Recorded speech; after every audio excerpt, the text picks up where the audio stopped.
If you want to get early access to all of our daily videos, please consider joining our Patreon. I'll put a link below. Here it is on the screen. Again, you get early access to all the daily videos, ad-free, early, before anyone else gets to see them. Have at it. And you can help support the channel. How we doing, Vetters? All right, it's a beautiful Monday morning. I don't know how many people are going to join us, but we're going to do this anyway. So be good on rewatch. We are going to be covering the South by Southwest premiere of The Age of Disclosure, y'all, which is a brand new UFO documentary that was shot in secret for a couple years. And it finally just premiered at South by Southwest over the weekend. Reviews are out. So, and there's a Q&A that was shot after one of the showings. I'm going to be showing that video. It's over 20 minutes. And there's some nice little nuggets in there, y'all. So we're going to watch that. We're going to take a look at some of the reviews that are in for the film itself. One not so good, right? One review that's not too happy. Other reviews that are good. So this is interesting. It's a little divisive, maybe. And we're going to watch the trailer. We're basically just all Age of Disclosure, y'all. This is potentially has the capability to become the quintessential UFO documentary, right? And then we'll also discuss when the film is coming out so everyone else can see it. Right? When are you watching right now? When are you going to be able to see this film? We'll get into that. So first, I thought what would be appropriate is to watch the trailer for this documentary, okay? And kind of just get the juices flowing. You know what I mean? And so shout out to everyone watching. Thank y'all so much for joining. And we will jump into this. Yeah, let's start with this trailer, y'all. Let's just jump in. What are we waiting for, right? I hate when live streams take forever to get going. All right, hang on. All right, so like I said, first thing we're going to do is watch this trailer. All right, The Age of Disclosure. Again, it just premiered at South by Southwest. Reviews are in, but this is what they saw, this movie. So buckle up. The American people are ready to receive the truth.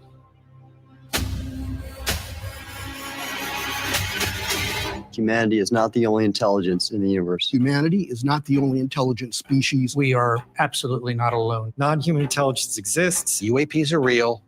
They're here, and they're not human. I spent 25 years as a senior official with the CIA. I worked on highly classified UAP programs. 28 years as an astrophysicist. I served as the 4th Director of National Intelligence. Director of Aviation Security in the National Security Council. A one-star admiral after 32 years of service. People that come forward with this, I feel like they've taken their life in their own hands. I was recruited to a highly sensitive government program that investigated unidentified aerial phenomenon. For over 16 years, on behalf of the U.S. government, I worked as a senior intelligence official on the unidentified aerial phenomenon topic. We learned that the U.S. government was involved in a long-running secret war with other nations to collect and reverse engineer vehicles not made by humans. I have seen with my own eyes non-human craft and non-human beings. It's rotating. There's a whole fleet of them. The first country that cracks the code on this technology will be the leader for years to come. China has established its own version of a UAP task force. You think for a second that they wouldn't consider using it to achieve their ends of domination? This is similar to the Manhattan Project. This is the atomic weapon on steroids. This is so secret, very, very few people in our entire government have been allowed access to it. Even presidents have been operating on a need-to-know basis. But that begins to ramp out of control. It's not acceptable to have secret parts of government that no one ever sees. You better be careful about a government that doesn't trust its people, because there's no telling what they'll pull on you. This is the biggest discovery in human history. You had information being locked away that could change the trajectory for species. It has so many beneficial impacts, including clean energy. We should have disclosure today. We should have disclosure tomorrow. The time has come.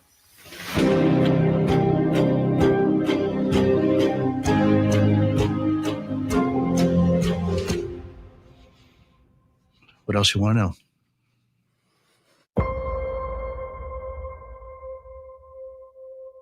Coming soon.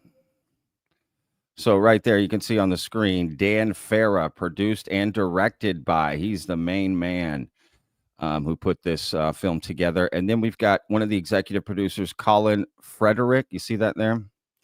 Colin Frederick actually, when I did a trailer reaction, when the trailer first came out and I did a video about it, he came and commented, and that was really cool. Came and said how excited he was for us to see it and how hard they worked on the film. And so shout out to Colin if he's watching, or any of the team from Age of Disclosure. Great job, y'all. That trailer is thick. I may be a pretty skeptical person, but I'm also human. And that trailer looks amazing. And they put a lot of hard work into it. And I'm always open for these kind of things. In fact, I look forward to things like that.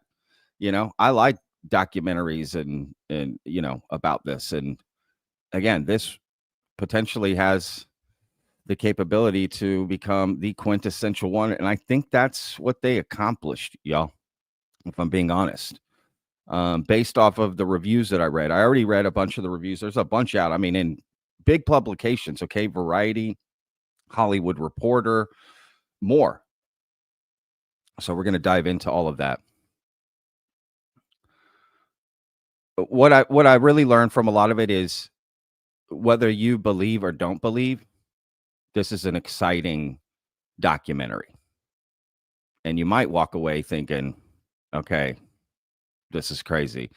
But if you're really into the topic, you might not learn anything new per se, but the way this information has been packaged has never been done.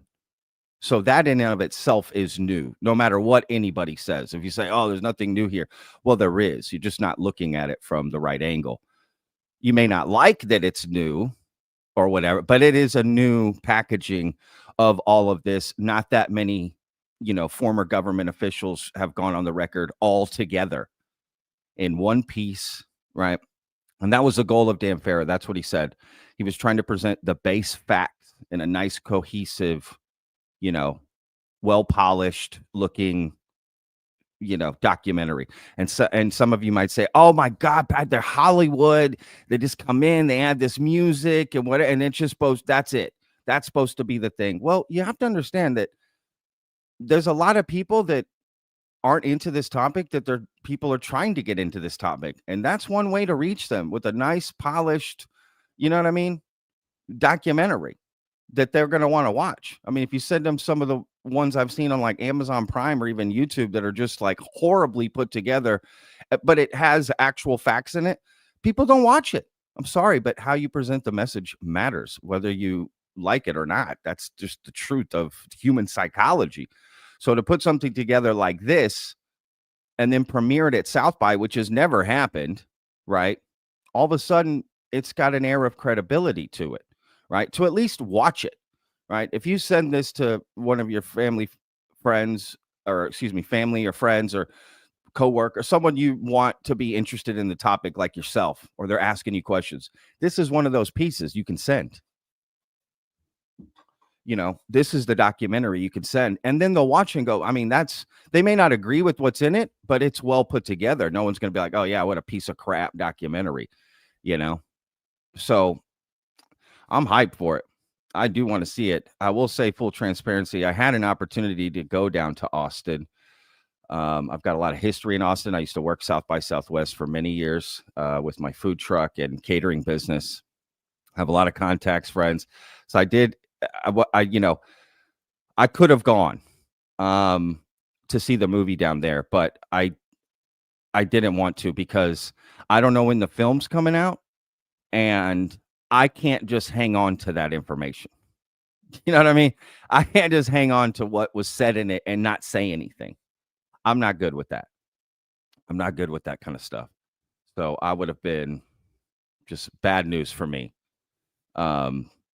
Because the truth is this film, it may take a while to get out. So let's get to that. How are you going to be able to see this film, right? You know what? While I explain some of this, I'm going to share some stuff here.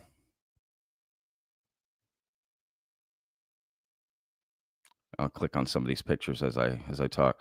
You can see, they're on the red carpet. Essentially, there's Gary Nolan. You know what? Let's go further. So you won't be able to see the film.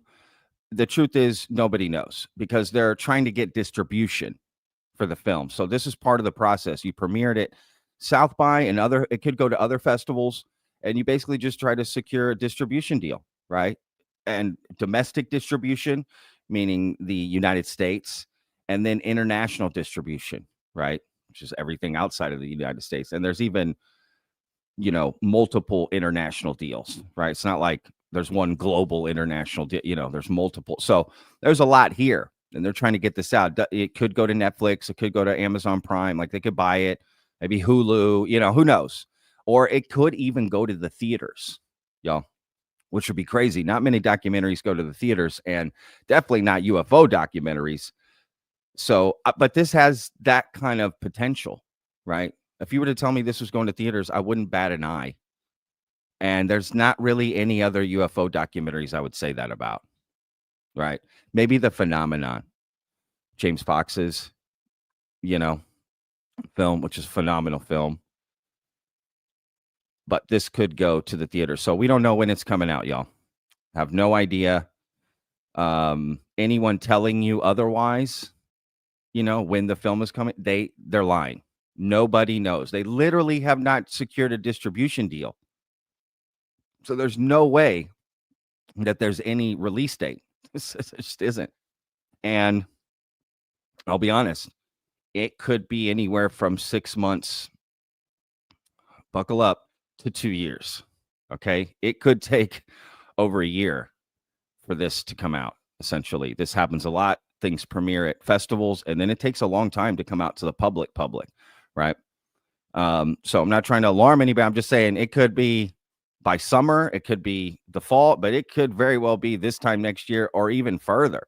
It just depends what kind of deals they get and if it goes to theaters. If it's just straight to streaming, it definitely will be a quicker turnaround. But if it goes to like Netflix or something, let's say they buy it, they have to translate it into all these languages, put it into the release calendar, right? And then there's other factors in play for what date they put it in. So hopefully it comes out by, let's say, summer or, end of the year. Clearly it's got an air of like relevance now. And the further it gets away from now, the less, the more out of date it becomes. So I'm pretty sure they're going to try to push this to getting out as quickly as possible, I'm sure. But of course, it all depends on if the money's right, the deal's right, the distribution's right. So I look forward to it. But yeah, I couldn't go see it and then like keep my mouth shut for that long. Everyone would have asked me about it. I would have gotten bazillion questions. If I didn't have the show or anything, I would have gone because then it wouldn't matter, but then I would be stuck, everyone and their mother would have asked me about this film till it came out over and over again. And I would have to say, I can't say anything. And that would have bothered me. All right. So we got Gary Nolan there. Look who showed up. Tim Burchett, y'all. There's more. We got Commander David Fravor with the boots on, y'all. That's what I'm talking about, bringing in Texas style. South by Southwest is such a fun event, man. It's such a fun event. If y'all aren't familiar, it's a festival that happens in Austin, Texas, yearly in March for about 2 weeks, more or less. It covers tech, music, film and TV, food, everything. It's all over the city. It's so much fun to do. Not just, being a guest and going is a lot of fun, but also, I used to work it, like I said. God, I've got so many South by Southwest stories I could tell y'all, like crazy shit that happened to me, that I did, who I worked with, crazy stories. Because that type of festival is like, you literally could be at a bar watching Lady Gaga perform for 50 people. I'm not joking when I say that. That's how the festival is. It's absolutely so ridiculous. You know what I mean? I had a night out with Snoop Dogg one time. That's not a joke. At a private party of his one night after a South by. Yeah, things can happen in an instant, and that's what I love about it. So they go and show this film. There's Carl Nell. Look at that. Boom. We got Jim Semivan showing up. And then we have Dan Farah here. Let's get this picture a little bit better. He is the director and producer of this film. He put it together. Boom, the man behind The Age of Disclosure. And then we got Hal Puthoff, who is actually based there near Austin, downtown Austin, right? And Eric Davis is in the film too. I don't know if he made the premiere, though. I haven't seen any pictures of him. We got Jay Stratton, who is considered a lead in the film, right? And there it is, Age of Disclosure. And then here's a nice little picture they took outside that I used in the thumbnail. You got Gary Nolan, Hal Puthoff, Tim Gallaudet, Dan Farah, Carl Nell, and Jim Semivan right there behind him. You can see at the Paramount, which I've been to many times. The Paramount is awesome. Got Ryan Graves here, right, doing a little interview. He went. And then this Q&A that's right here. Okay, they did a Q&A after, which we're going to watch. It's over 20 minutes, so we're going to watch that, actually. And there's some nuggets in there, right? And then, again, we're going to go over some reviews of the film because they are out in big publications, y'all. This is getting the main spotlight that big blockbuster movies get, right? Now, what happens in that spotlight, sounds like people are excited, but there is one review from very popular publication that's not happy with the film. So we'll get into that and find out why they're not happy, right? All right, let's see here. I tell you what, let's watch that Q&A and we'll save the reviews for afterwards. So let me get that Q&A pulled up. Again, this is a Q&A at South by Southwest directly after the film was shown. Shout out to the Magenta Project, I think. They put it up. I don't know if they filmed this. I'm not sure who filmed this. But it says right here, The Age of Disclosure, South by Southwest, March 9th, 2025. Q&A featuring Dan Farah, David Fravor, Ryan Graves, Gary Nolan, and more. Let's make sure we got the highest quality here, even though it should do it automatically. All right. Boom. Let's get this going. Real quick before I start here. Shout out to Costas Limnios. Hope I said that right. Left a comment, says, I saw it. David Grush appears and says, it's morphing time, and then disappears off frame. That's funny. What is interesting is David Grush is not in this. Let's think about that for a second. Why is David Grush not in The Age of Disclosure? Why is he not a part of that film? It's the only odd thing, to be honest, is like, why is he not in this movie? He is exactly the person you would put at the forefront of a movie like this. And that is interesting. I don't know if he was approached and declined, or he was never approached, or maybe it was planned and things didn't work out and they had to get the film out, so they were planning on having him in, but they just couldn't lock it down. I don't know, but that's something. I think that's a fair question to ask. Why is David Grush not involved? And there's probably a reasonable explanation, but I definitely think people would want to know. All right, so let's get this going.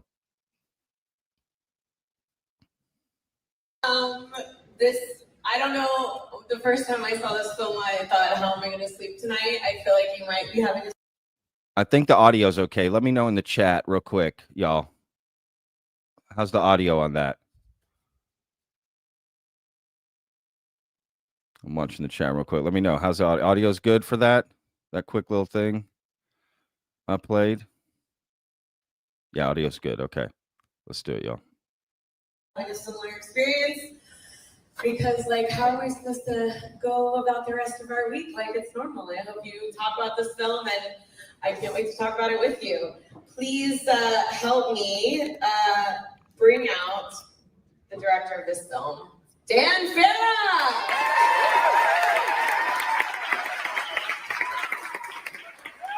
Golf clap, y'all. Golf clap. Love that theater. Such a great theater in Austin. Dan, this is unprecedented. Yeah, let's do it. But first, before we invite just some folks that's one thing. Yes. Starting with you and South by Southwest.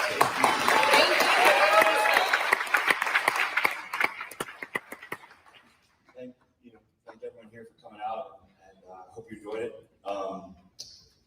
Want to give a huge thank you to all the interview subjects who greatly participated in the film and put their trust in me. A lot of them are here today. Some of them obviously are coming up now, but had a lot of help and support behind the scenes, and I'm grateful for all of it. I want to thank my fiance, Allie Feinstein, who definitely beyond supportive and understanding what consumed our lives for 2.5 years going down the UAP rabbit hole. And I want to thank Born Ready Films, Sheriff Center office here. She's one of the EPs.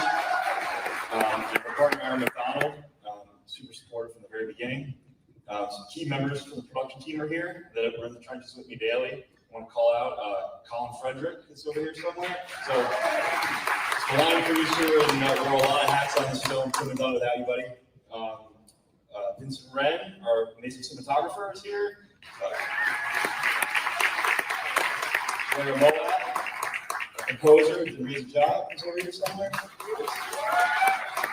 My brother Andrew Farah is also an EP on this journey with us. Now, I'd like to invite some of the interview subjects that are here with us. Let's see, I have a list here. So, start with Brett Federson, former director of aviation security on the White House National Security Council.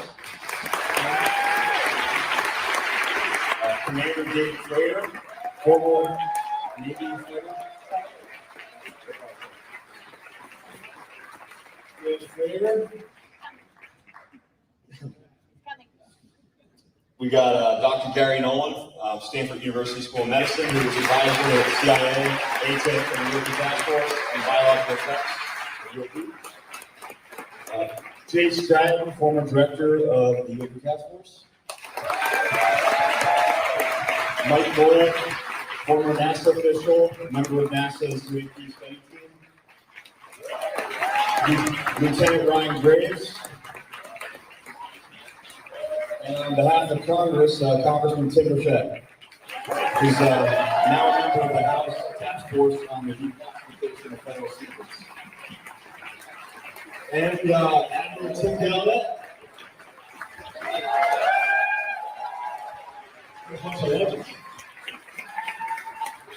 So before we start this Q&A, there's other people in the audience that were in the film. We only have so much room up here, so I'd love for everyone to stand up just so we can give you a round of applause.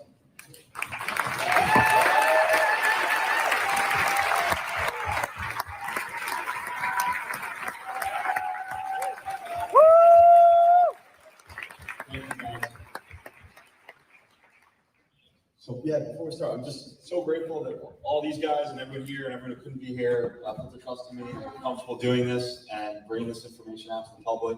Couldn't have done it without you guys. And yeah, it means the world to me. So. All right, let's get this started. Obviously, this is unprecedented. It's groundbreaking. Thank all of you for participating in this film and Dan for making this film for us. This is obviously something that we could talk about for hours and hours, about all the things that you learned through the process of making the film. But now that it's been shown for the first time, what do you feel like is the most surprising realization for you?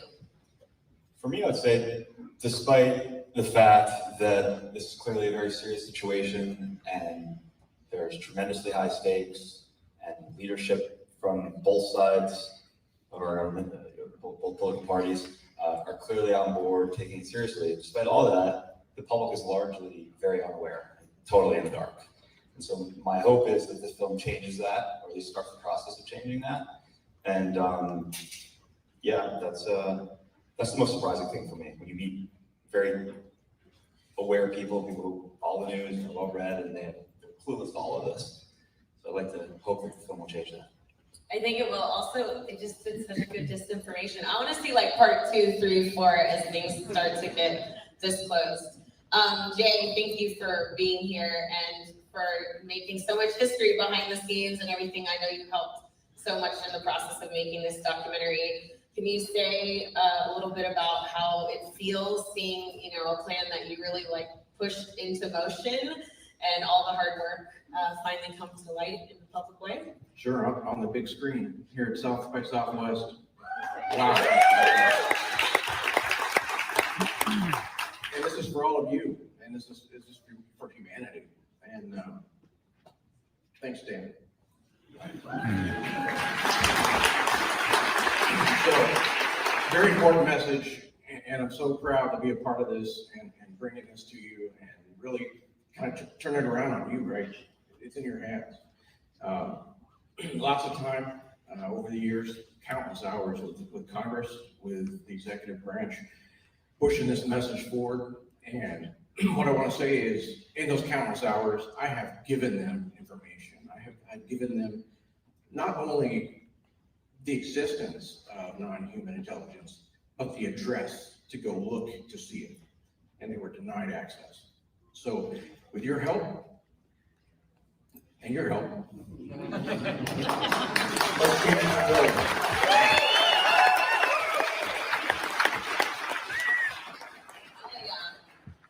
Commander Fravor, you are, I think, the only Navy fighter pilot that I know about who seems super chill and calm, like chasing a UFO.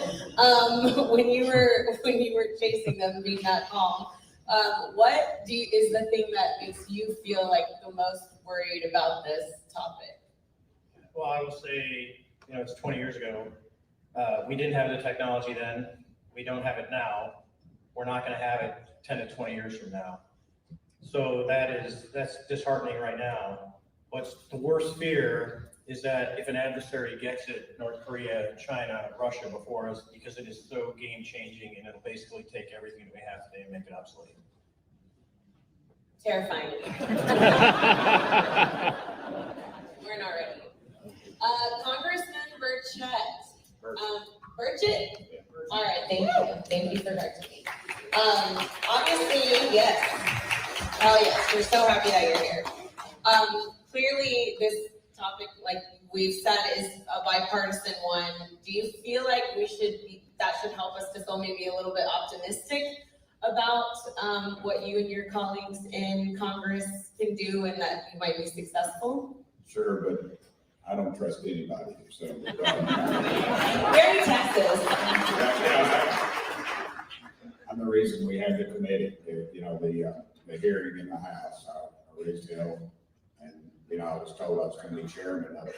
I think 18 hours before, and all of a sudden I wasn't chairman. You never see me sitting in the chairman's thing. So there's a lot of things that work in all this, and it has nothing to do with party loyalty or anything like that. It's greed, power, it's corruption, it's everything that runs from Washington, D.C.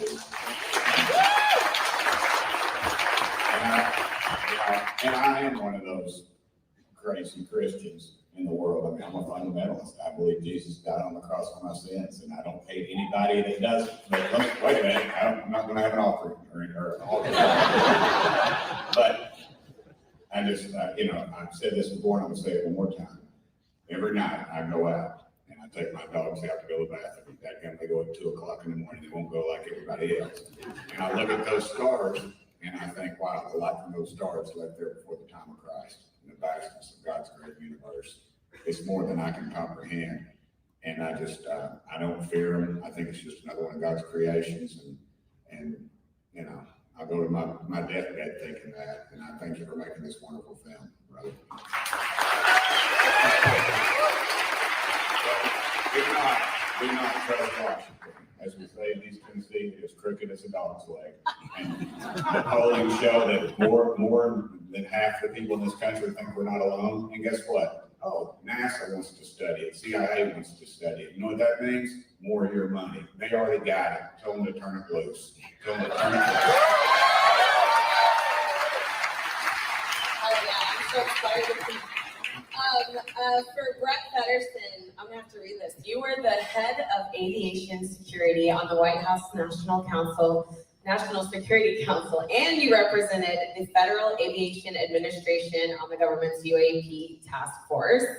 Do you feel like we are currently underestimating the safety of the flight issues that are talked about in this, and like what is actually gonna, the issues for the nation's air safety around this topic? Yeah, absolutely we are. I think history shows we underestimate quite a few things until they really kind of creep up on us, like 9/11. And then we're realizing, oh, we've missed all the signs all along. And so thanks to Dan for starting the conversation. I think, December with the drone incidents we had in New Jersey, all across the country in the last couple of years, and the fact that we've been trying, and Jay was big to pilot this, trying to get commercial pilots to acknowledge that they're seeing stuff and then report it back to the federal government. We've got a long way to go. We're still having problems with just identifying drones, but UAP should absolutely be part of that. DHS came out a long time ago with see something, say something. So if there's anything else I can say about underestimating it, it's in your hands. So if you see something or you know somebody that has it, don't be afraid. It's hard to identify things, but let the professionals take it, but make sure you pass it along. And we definitely need to have government be more transparent in that ability. Now, one of the things when I watched this, the idea that they don't use radar anymore was like, wait, what? Like, so many things in this film. For Lieutenant Ryan Graves, you've made it a personal mission to really publicize the air safety concerns that were presented. Can you talk about what you think needs to happen to actually make progress in that? Yeah, absolutely. I've been working on this issue both with commercial pilots and military pilots since I got out. I learned in 2017 when the New York Times article came out that we saw mentioned here. I saw that as a cry for help, that there weren't the proper procedures and line of access to be able to resolve this issue. And I took it upon myself to provide a resource for pilots and others to report to. And what's very clear to me is that this is an ongoing issue for them. They have to deal with this in the course of their professional duties, and they don't have the proper tools or mitigation processes in place in order to deal with this. And so they're left out there on the front lines dealing with something that can be quite disturbing and quite powerful to people. And they essentially have to keep it to themselves without being able to share that or pass it to someone that can help resolve it. And that's what I'm working on. We need to have standardized reporting across the United States, both for military and commercial pilots as well as civilians. We need to have the proper resources behind that reporting system to be able to investigate, run down, and potentially advance the conversation about what we're seeing in the skies and provide those safety reports to pilots so that they can accommodate them and be prepared for them when they first see them. And I think this film that they put together is going to have a great impetus on removing the stigma that prevents a lot of those pilots from reporting as well.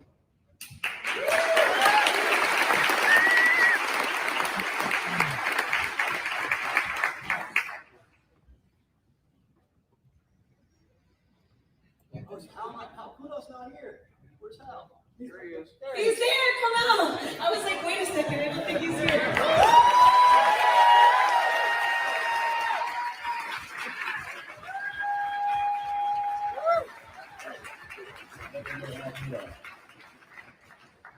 next question was for you. Since you have been the key guest,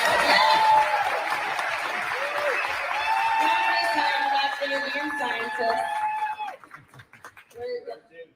Yes, we're so glad that you're here.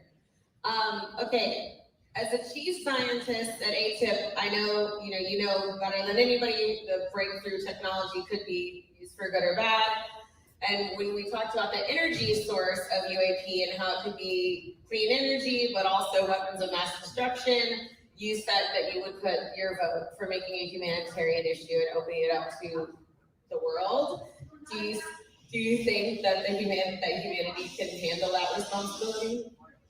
I think so. I think, behind the scenes, when each of us are asked to be part of, say, a podcast or something, we all sort of shrank from it because, there'd just be too much chatter about what we did. The brilliance of what Dan Farah did was to quietly go behind the scenes, talk to 34 people, and say, okay, if you all come out at the same time, then you won't have that stigma associated. And so that made a great step forward. So given this kind of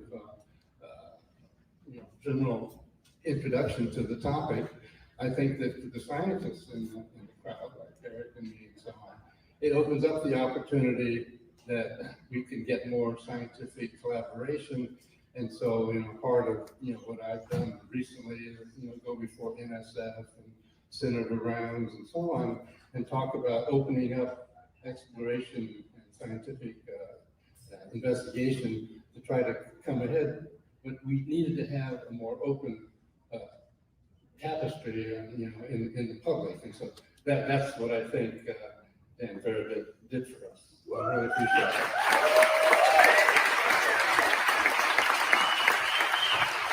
Can I have all y'all just take a little bit of step away from the screen for me? I know you're making my projectionist nervous.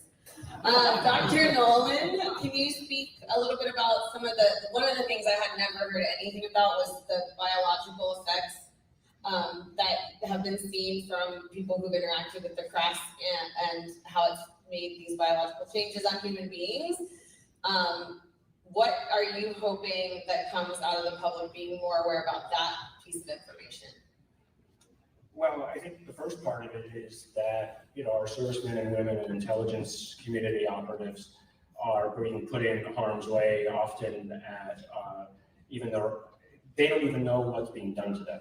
And that offends me deeply as a scientist and somebody who works in medicine regularly. I mean, it was basically how I got brought into this, was being shown the kind of data that had people who clearly were harmed. You just can't argue with it.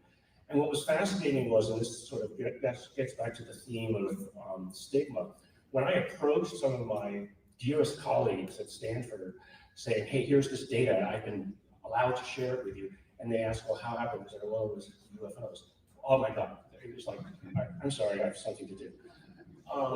But what was fascinating, though, and I think that this film is really going to help that, is this put together a consistent story told both with emotion and facts. And the facts aren't just these events happen, but here are the conclusions that we have actually dared to come to about what they are. And that's going to help me trying to convince my colleagues, both at Stanford and through, say, the Soul Foundation and the other things that we're doing, to feel more comfortable to come forward themselves. So this has done a great service, I think, Dan, what you've done here, not just to the community at large, but to the academics that I try to serve.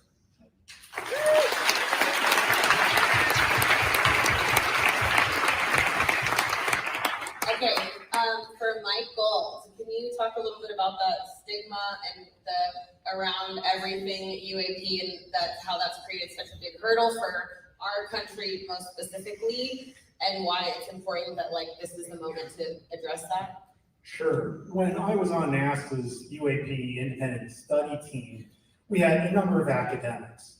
And just for participating in the UAP independent study team, these academics had their careers threatened, not even for saying that UAP was real, but just for having the temerity of even looking at the topic. How can you conduct science under those conditions, where there's such bias and such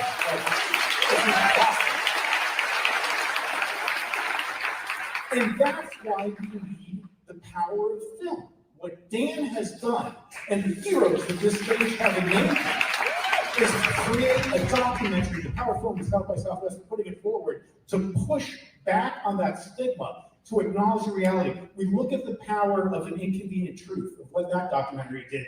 Well, here's a really inconvenient truth. And thanks to Dan, we're pushing back. But let this film be a call to action. As Jay was saying, let this be a catalyst now for all of you to call your members of Congress, demand transparency, demand accountability, and demand the truth on UAP.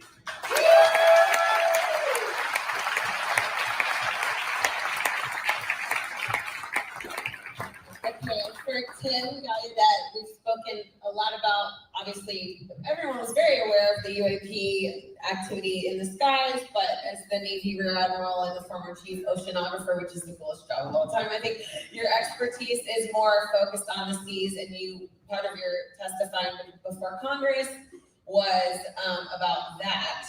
Can you talk a little bit about what you think should happen next with regards to that? And if you think what is happening down there is as shocking as what's happening up here and you just don't know yet?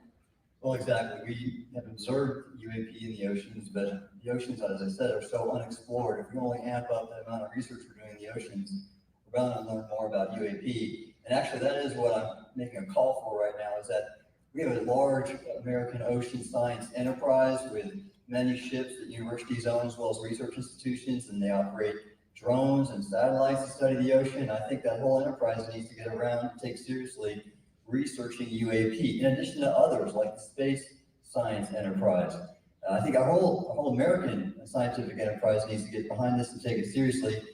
And the one thing I've called for is I've engaged the new White House science advisor, a friend of mine, and I've asked him to put UAP research as one of the top items in the annual White House R&D priorities memo, and something the White House does every year. And when they do that, every agency has to follow it. And that's how we're going to get agencies like mine, the National Oceanic Atmospheric Administration, as well as NASA and the DoD, to have a whole of government research approach to UAP. Now, let me just say, Dan, thank you for this, and thank you for keeping that comment in about the Super Walmart. I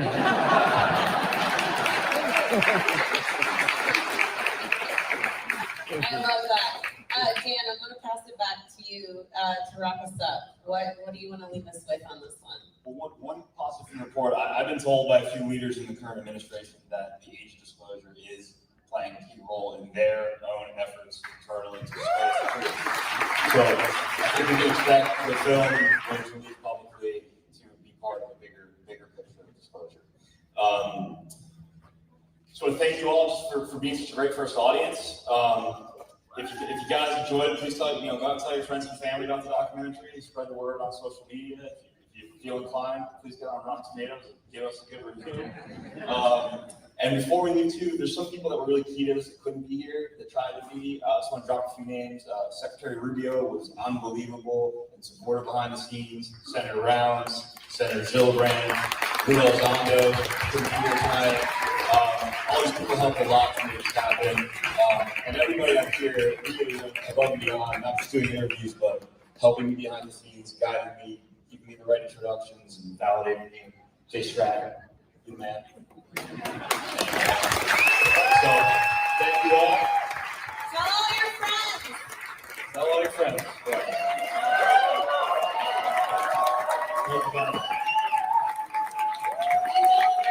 You can vote for this film in the audience and scan that QR code. Go now.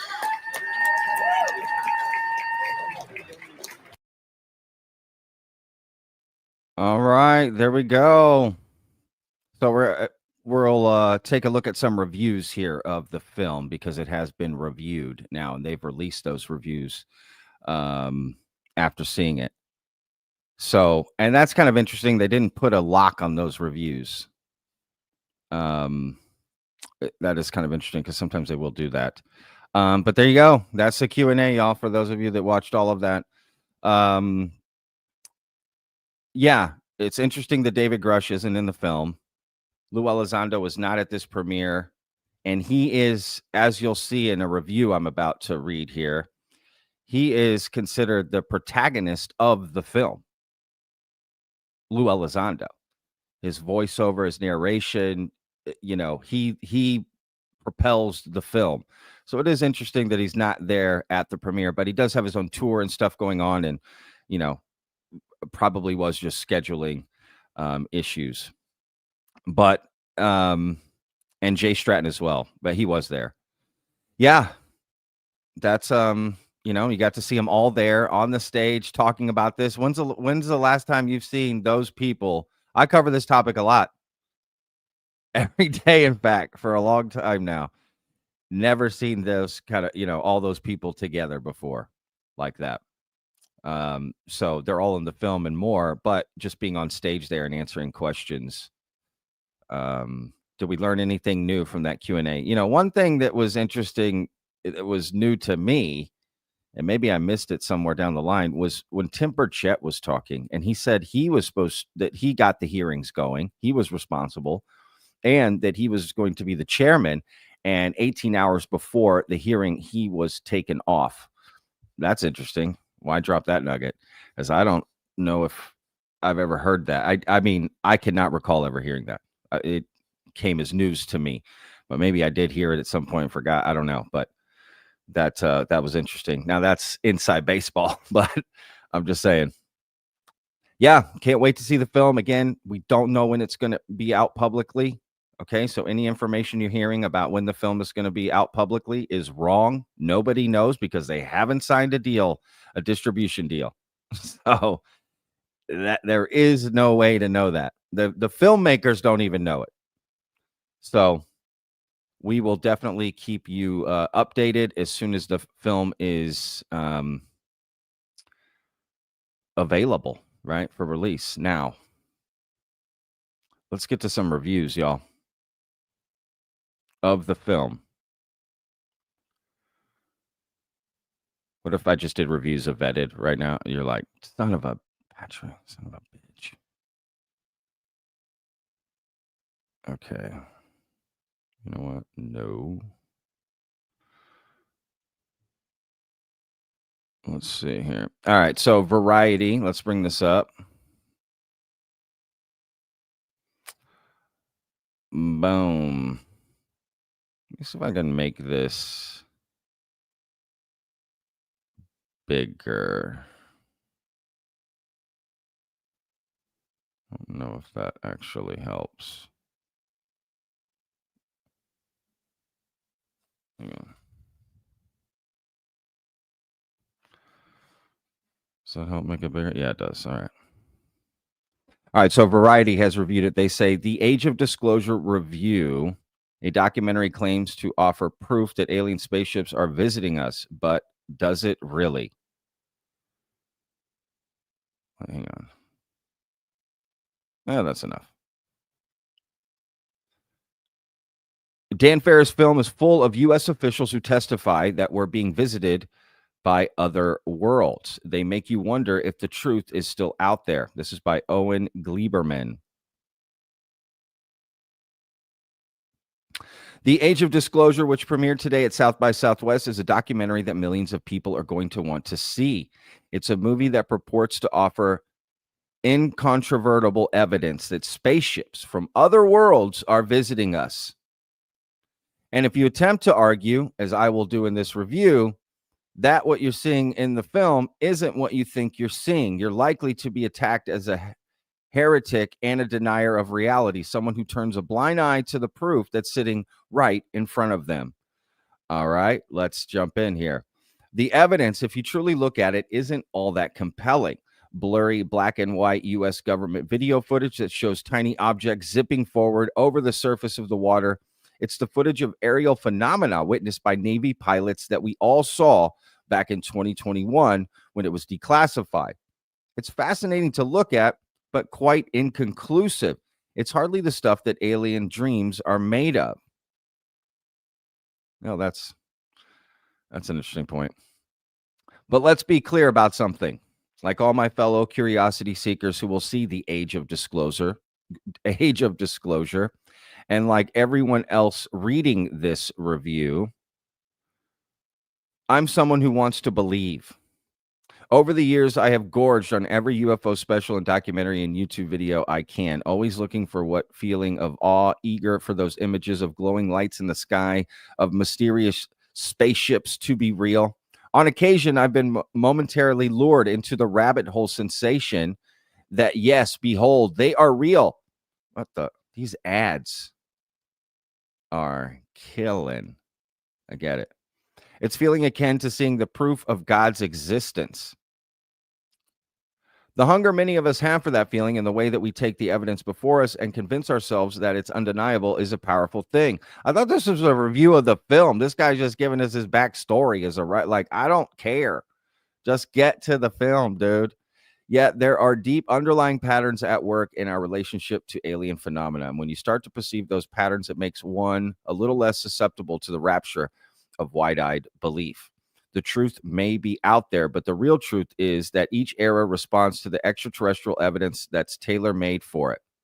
In 1938, Orson Welles' CBS radio network broadcast of H.G. Wells' The War of the Worlds was so convincing that it triggered a mass panic, convincing countless listeners that a full-scale Martian invasion was taking place. The 1980s were the heyday. Tales of alien abduction with scores of witnesses offering variations on the same populist story, how they'd been taken into a spaceship and subjected to sinister medical experiments at the hands of creatures who were almost inevitably described as looking like the alien at the end of Steven Spielberg's Close Encounters of the Third Kind. These were woozy tales for a time of counterculture hangover. In the 90s, The X-Files was about the dawn of the age we're in now, when everything is perceived to be a conspiracy and a cover-up, which significantly started out as a left-wing view, only to morph into a right-wing view. Great, now the guy makes it political. Dude, are you kidding me? There are left-leaning people who have conspiracy theories. And I promise you, I'm in conspiracy land. Why make it political? Can we get to the movie, please? This guy, forgot his name already, and thank God I forgot his name, because my review of this review so far is it sucks. All right, here we go. He's finally. Where the age of disclosure strikes a new and vivid tone is that it's the first extraterrestrial pop culture bombshell that presents itself through the buttoned-down ethos of science, technology, bureaucracy, data. For starters, it's not about UFOs, now a corny, outdated term employed by amateurs. It's about UAPs, which stands for Unidentified Anomalous Phenomena. So much more of a $10 word feel. And apart from the government-sanctioned UAP footage, which doesn't have much variety, the documentary directed by Dan Farah is essentially a 2-hour parade of talking heads. But these are neither outliers nor crackpots. They are 34 senior members of the U.S. government, military, and intelligence communities, all of whom claim to have direct knowledge of UAPs. These are people with prestige and credibility, and most of them are somber-looking white men. So they must be right? Why bring up the white men thing? You know what I mean? Like, it's racial? Jesus. You know what? I need to sip my coffee, y'all. I'm not saying the guy has to like the film, but he's just bringing things into this review I just don't understand at all. They are unequivocal in what they say.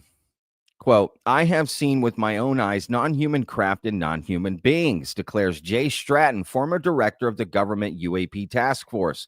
This is the biggest discovery in human history, says Christopher Mellon, a former Department of Defense official. The film's testimony comes from people you're familiar with, like Senator turned Secretary of State Marco Rubio, or former Director of National Intelligence General Jim Clapper, or South Dakota Senator Mike Rounds. And it comes from people who don't seem venerable and impressive, like Hal Puthoff, a wizened 88-year-old quantum physicist who was the chief scientist of the Advanced Aerospace Threat Identification Program. These people all look and sound so important that the message that blankets every moment of the age of disclosure is they're official. And what they have to say is official. Actually, one of them does exude the fevered aura of a true believer, Luis Elizondo, while a former Department of Defense officer comes on like the Guy Fieri of UAP advocacy. Oh, damn, y'all. That's woo. Look, I'm from the food industry, for a long time. That is not a compliment. I promise you. I personally have nothing against Guy Fieri, and I always hated when people shit on him in the restaurant industry, right? And it's just like the sauce guy, oh, sauce, fried chicken, hamburger, let's go. People made fun. It's just like, dude, he's doing him. Clearly it's working. So this guy, I promise you, does not mean this like a compliment. And that's why, what a crazy shot at Luis Elizondo here. What they have to say adds up to one primal narrative, repeated over and over, kind of like the alien abduction stories. It's all about the otherworld capabilities of alleged spaceships observed by Navy pilots. Here's what we learn: that the ships move at speeds far beyond anything our technology has invented, that even at those speeds, they can stop on a dime, which is unheard of. One witness talks about how a ship would hover in the air, then shoot up into space, and then come back down to hover again. Also unheard of. A few of the witnesses worked for the CIA, so they possess the knowledge to testify that these spaceships are not part of a top secret government program. Do they come out of a top secret program from China or Russia? That would be impossible, because America's outer space technology far outstrips theirs. Okay, these ads, y'all, I'm sorry. What the? Wow. It's really messing with me. Okay, here we go. Speaking of China and Russia, it's part of the film's mystique that rather than describing most of this with the awestruck wonder you might expect, the officials on hand all talk about the alien spaceship sightings as a sober matter of military defense, according to several of the witnesses. There have been extraterrestrial crash landings. We've picked up the spaceships themselves and sometimes their inhabitants. And the basic strategy that the U.S. government is interested in is to study the crash ships and reverse engineer their technology in the hopes that our enemies don't get a hold of it first. And that seems to be an important part of this film that I have heard. But all right. For a while, the witnesses mostly discussed spaceships that resemble the one in the famous Tic Tac incident, when U.S. naval aviators on November 14, 2004, first spotted an object zipping through the air that was shaped like a breath mint. But we also hear numerous descriptions of grander alien ships, gigantic red cubes and black rectangles, like the monolith in 2001, hovering right at the gates of government facilities. I should mention that several of the witnesses mention the government UAP footage that remains classified, which they themselves have seen, and which they leaves absolutely no doubt that these are phenomena from other worlds. Life is complicated, but some things are binary. Either the things that the people in the age of disclosure are talking about are alien spaceships, or they're not. Many who see the film will come away thinking that they are. At moments, I listened to the testimonials and got swept up in them. And I thought, could it be? Maybe it could. But then my skepticism kicked in. It has to do with two highly earthbound phenomena. The first is the power of suggestion, the way that stories get repeated and exaggerated and embellished and confirmed. But the far more powerful issue, at least to me, is this. For decades, there was a ton of UFO footage shot on 8mm cameras, then digital cameras. But now we live in an age when cameras are literally everywhere. Everyone has one on their phone. The military compounds that are involved in these stories are laced with surveillance cameras. Our entire world is laced with surveillance cameras. So if the whole planet is now wired to take pictures, how come there is no footage in the age of disclosure? Not 1 second of it that actually captures any of the things these people are talking about. Do aliens only show up in top secret places? How do they know? The title of the film refers to the idea, or is it merely the hope, that we now live in an age when the government is being pressured to shed its secrecy? The people want to know. And the film says, we will know. But if that's the case, then when are we actually going to be shown something that looks like more than a dupe of an old video game depicting a blurry black dot of an alien spaceship cruising over the water at what looks to be about 300 miles an hour? I'll believe it when I see it. You know, that review sucks. I'm as skeptical as anybody, but that review, you're supposed to review the film. This guy just gave us his thoughts on UFOs and aliens. Does that make sense? Like, that's not what I want to hear. I want to hear about the film. So that's a bad, and that's Variety, y'all. That is Variety. Yeah, that's a bad review. That's like, this guy got too personal. He went on his own. He went on his own little rant about it. You know what I mean? Like, I guess that's fine in a separate article, but review the film itself. That's what you were tasked to do. So, all right, let's move on to the Hollywood Reporter. All right, thanks for hanging with me, y'all. We're going to do this. Again, this is all about The Age of Disclosure, which premiered at South by Southwest. Where is it? Hollywood Reporter. Okay. And I will get to all the super chats at the end of the live stream, y'all. So if you have a question or comment, put it in. There's already some super chats. I will take care of them at the end. We'll knock them out. I promise I'll give you all the time. So stay with me. All right, here we go. Hollywood Reporter. Look at these ads, y'all. Was there not a way for me to turn that off? I really wish I knew technology, but I don't. So you're stuck. Okay, here we go. The Age of Disclosure Review. Dan Farrah's polished doc legitimizes unverifiable theories about UFOs.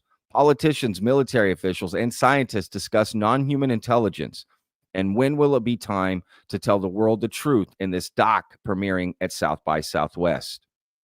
In documentaries, accuracy is informational. The presentation of data and testimony in a way that's persuasive and unimpeachable. Legitimacy, however, is aesthetic. The presentation of data or testimony in a way that looks truthful. Dan Farrah's new documentary, The Age of Disclosure, is big on legitimacy. Damn. I mean, that. Oh. Okay, here we go. Here we go. This one. Yeah. All right. Almost. Yeah, there we go. Okay, I like this. Okay, here we go. Almost nothing in The Age of Disclosure is, quote, new per se. The documentary uses 34 talking heads from various levels of the government, military, and intelligence community to allege a deep state conspiracy covering up interactions with non-human intelligent life and technology of non-human origin going back 80 years. Many of the people in the documentary have testified before Congress about what they say they know. And more than a couple of them have been in previous documentaries and docuseries recounting their stories with the same level of personal conviction. What's likely to set The Age of Disclosure apart, at least for some viewers, isn't that it's more accurate than your average Unsolved Mysteries or Ancient Alien style quickie, but that it looks more legitimate. Over 109 minutes, and it feels much longer. The Age of Disclosure tackles its topic with utmost certainty and sincerity. Its interview subjects treating everything they say like it's established fact, not requiring corroboration or confirmation. Oh, what is it? Okay. It took nearly an hour into the documentary before Farrah's debating tactic began to get on my nerves, before it became clear that the approach is a rhetorical dead end. Of course, that's just what somebody in on the deep state conspiracy would say about a documentary that blew the lid off of the deep state conspiracy. So you can feel free to ignore me. TV critics, after all, have a deep investment in only believing that the truth is out there when it's being delivered by David Duchovny and Gillian Anderson, and then the proceeds are benefiting wealthy oligarchs. If you've been paying attention to the news in recent years, you've perhaps noticed a growing willingness from people at some level of power to discuss the existence of what we used to call UFOs, but now call unidentified anomalous phenomena, UAP, presumably because the term UFO was accompanied by decades of stigmatizing and science fiction coding. With Lou Elizondo, member of the government's Advanced Aerospace Threat Identification Program, ATIP, and Jay Stratton, director of the government's UAP task force, among the primary guiding forces, the doc leads us through the existence of UAPs, the recent efforts to legitimize investigation into those UAPs, the powerful figures who have become the public face of those investigations, and the even more powerful figures working behind the scenes to delegitimize those investigations in order to keep people from ever learning the truth. The title refers to the point at which some figure of authority will finally come forward and tell the American people what we deserve to know. It's fully assumed that if disclosure were to occur, it would emanate from the United States. The assembled talking heads include several military figures who previously testified to Congress about their experiences with UAPs, several scientists who work with the UAP task force, and a whole bunch of politicians who have to be very, very careful about how credulous they appear. Those include Secretary of State Marco Rubio, Senators Kirsten Gillibrand and Mike Rounds, and a whole bunch of Congress people.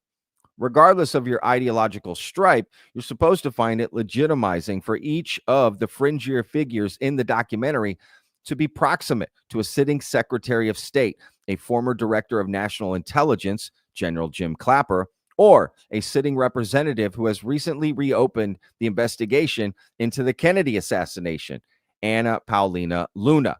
Okay, so maybe legitimizing is a little self-selecting, like the news clips corroborating how mainstream some of the documentary claims are, clips that lean heavily into News Nation exclusives. That's interesting. There's a lot of News Nation clips in there. But at least this guy's talking about the film, right? Not like the other one.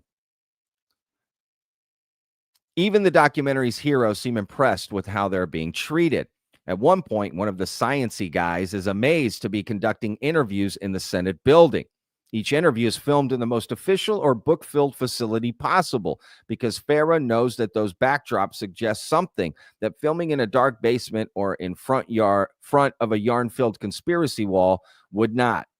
Blair Mowat's score adds sobriety at every turn, even when it's accompanying generic stock footage or images of Luis Elizondo wandering through different Beltway landmarks, making it clear that this is a man who, in repose, seeks out the wisdom that can only be found inside the Jefferson Memorial.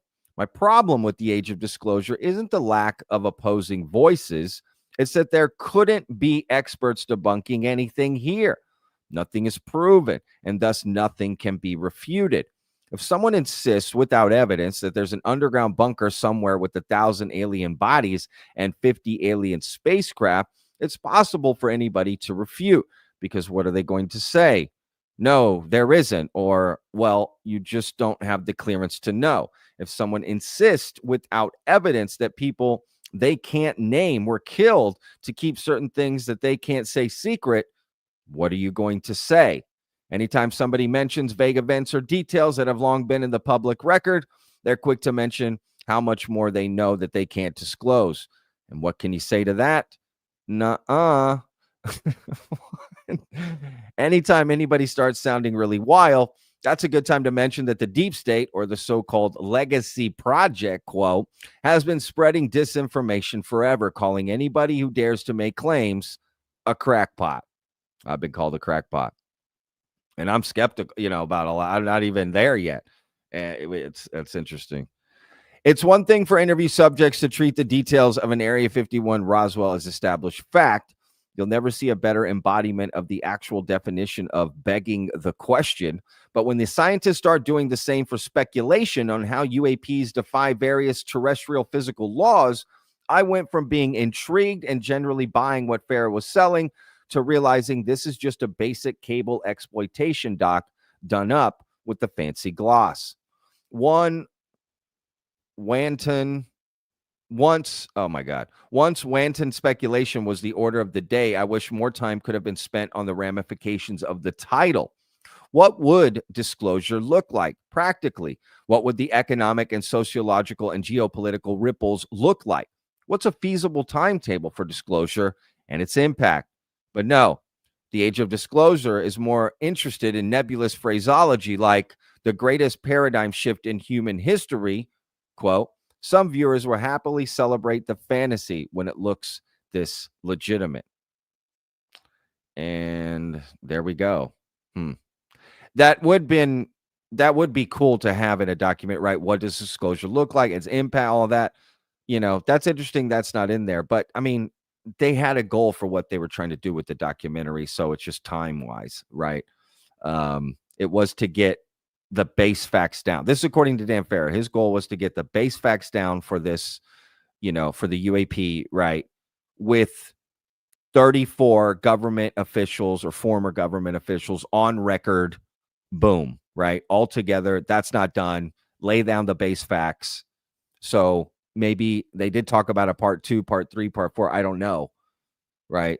The age of post-disclosure. That's the sequel, y'all. After we get disclosure, you know what I mean? And that's what they talk about, post-disclosure. Because that's really what those questions mean.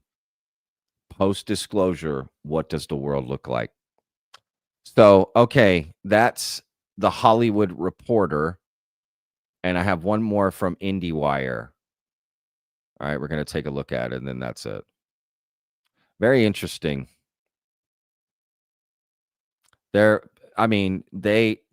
Hollywood Reporter and Variety have put out 2 bad reviews. But I have a feeling that, like on Rotten Tomatoes, for instance, when there's enough reviews and everything gets on there, I think the critic score may be a little low, but the audience score is probably going to be through the roof on this. Because again, that first review from Variety, the guy barely talked about the film.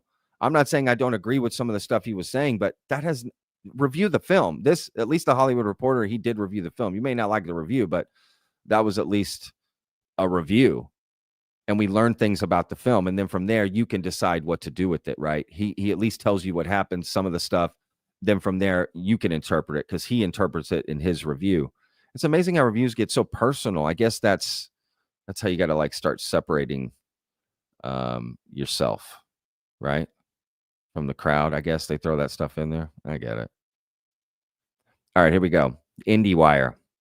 The age of disclosure. You know what? I need a little coffee, y'all. I've been talking a lot. All right. The Age of Disclosure Review, a case for alien life that's far more serious than anything we've seen before. South by Southwest, the 34 military and intelligence veterans interviewed about their knowledge of alien encounters offer the most convincing argument you can make without showing any actual evidence. That's interesting. It's by Christian Zilko. I mean, I wouldn't really expect evidence to show up in a documentary. But all right, let's there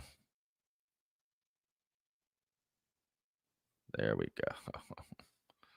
What is this thing? Here we go, y'all. Figuring this out. All right, that looks good. The first few years of the 2020s have seen the debate over whether humanity is alone in the universe evolve from a far-fetched distraction to a pressing bipartisan issue. An increasing amount of military encounters with flying objects that defy all laws of existing human technology has led many of the most serious leaders we have left to start seriously considering the prospect that alien civilizations have made their way to Earth. That led to 2 of the first public congressional hearings about alien sightings in 50 years, with representatives from both sides of the aisle grilling former Pentagon officials about what the military knows and isn't telling us about what we now call unidentified anomalous phenomena, or UAPs, because UFO is apparently passé. It's ironic that a rise in seemingly credible evidence of alien encounters has coincided with our media ecosystem turning into a free-for-all that allows conspiracy theorists of every stripe to spew bullshit without consequences. I mean, that's true. If you haven't been paying attention, you'd be forgiven for assuming that a new documentary about the Pentagon's alleged encounters with aliens was Roganite nonsense that's best ignored by anyone who hasn't pre-ordered UFC 314 yet. No, well, I take shots. I like UFC. What's wrong with that? What's wrong with UFC? But first-time documentarian Dan Farah is determined to convince you otherwise with The Age of Disclosure, which features 34 former military and intelligence officials speaking on the record about what they see as compelling evidence that alien civilizations pose a geopolitical threat that needs to be further studied. Elected officials from both parties, many of whom are known for their serious foreign policy chops, also appear in the documentary to emphasize that the issue deserves serious attention.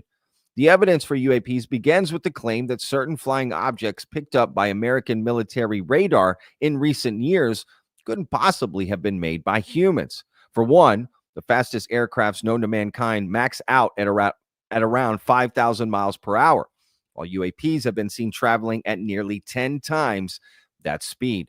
They're also allegedly able to stop on a dime in midair and make turns at sharp right angles that would be impossible for any jet that we designed. Combine that with the puzzling lack of environmental emissions and strange medical after effects on people who encounter them, and it begins to seem like we're dealing with something from beyond this world.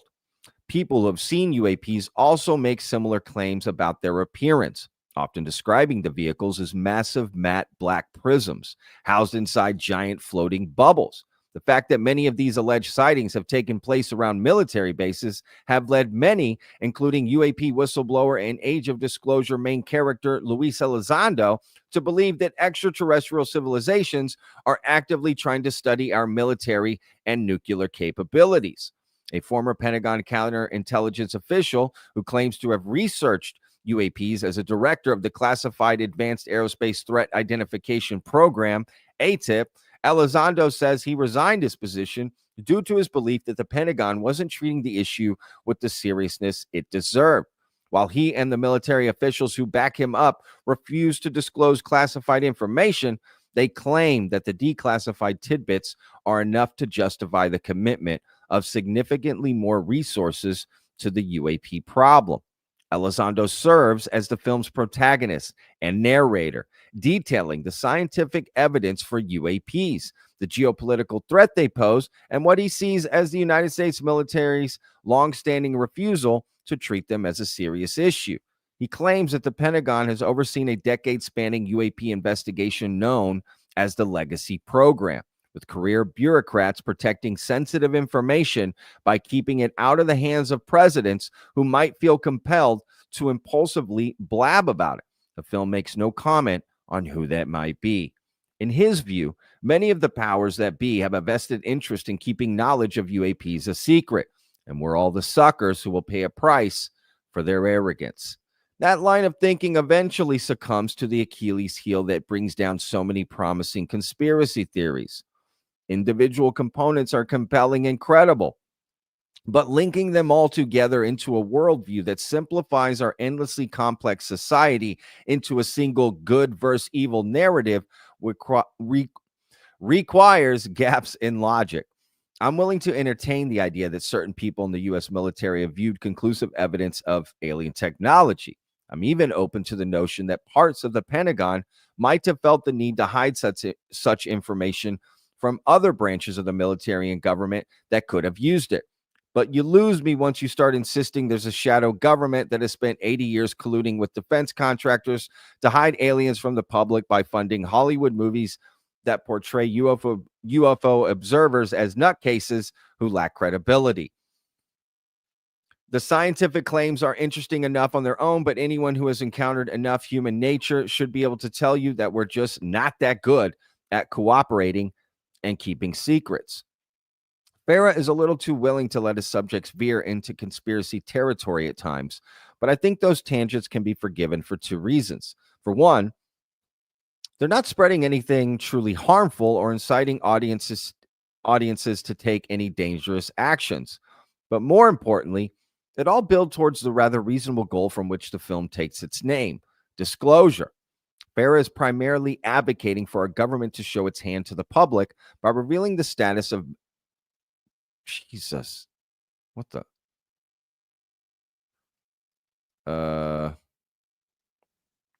Sorry, y'all. It just jumped on me. I did not do that. Okay, here we go. FARA is primarily advocating for our government to show its hand to the public by revealing the status of its many investigations into alien life. And regardless of their findings, it now seems evident that such investigations have taken place. Whether that information turns life into a sci-fi movie or forces us to come to terms with mundanity doesn't change the fact that people have a right to know what's going on. That's a point that should be able to unite the most diehard alien truthers and the skeptics who are sick of hearing about this. As someone who has never been persuaded by anything that I've ever heard about aliens before watching the film, I feel qualified to tell you that the age of disclosure is really, really convincing. The amount of military officials who share detailed corroborating stories of alien encounters and congresspeople who vouch for the credibility of their claims make this feel like a documentary with front page news potential. Of course, there's still the problem of never being able to see this classified evidence. And each viewer will have to decide how many generals swearing that they've seen aliens with their own eyes is enough to convince them. And for some, no amount of adamant testimony will ever be enough. But nevertheless, it feels fair to say that the age of disclosure makes a more serious argument for the idea that we've had close encounters with the third kind than any documentary that preceded it.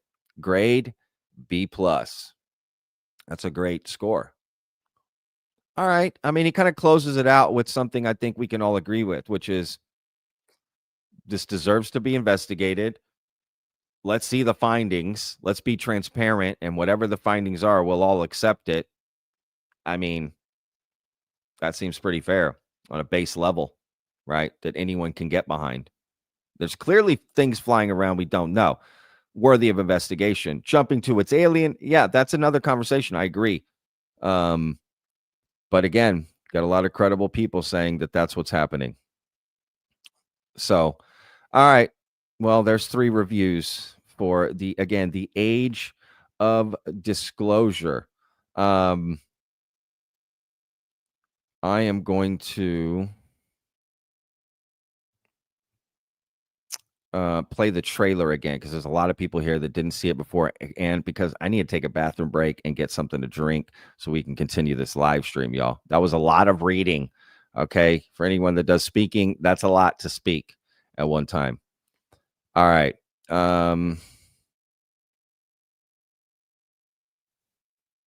You know what? Actually, real quick, I thought I read something here at the end of that IndieWire that was interesting. So at the end of the, you know what? Hang on. Tell me, did I find something? This is interesting. Is this a spoiler in the film? Let's look at it together, y'all. Let's vet this together. Okay, real quick, right here. Okay, look. So